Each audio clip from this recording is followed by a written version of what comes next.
Hey guys, welcome back to my channel పద్దుస్ world. ఈరోజు నేను వీడియోలో గడపకి ముగ్గులు ఈజీగా ఎలా వేసుకోవాలో స్టెప్ బై స్టెప్ చూపిస్తాను. వీడియోని లాస్ట్ దాకా చూడండి. ఫస్ట్ ఒక దారప్రిల్ తీసుకోండి.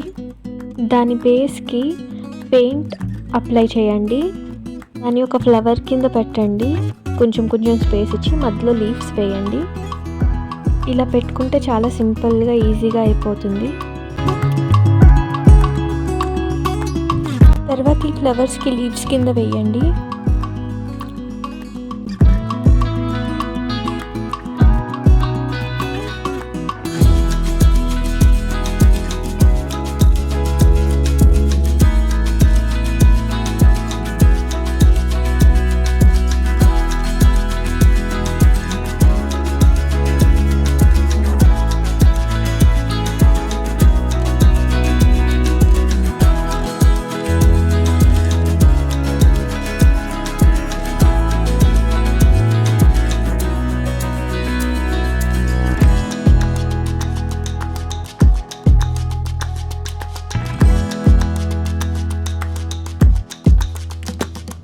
వీడియో మీకు నచ్చినట్లయితే లైక్ చేయండి, షేర్ చేయండి, సబ్స్క్రైబ్ చేసుకోవడం మాత్రం మర్చిపోకండి. Thanks for watching.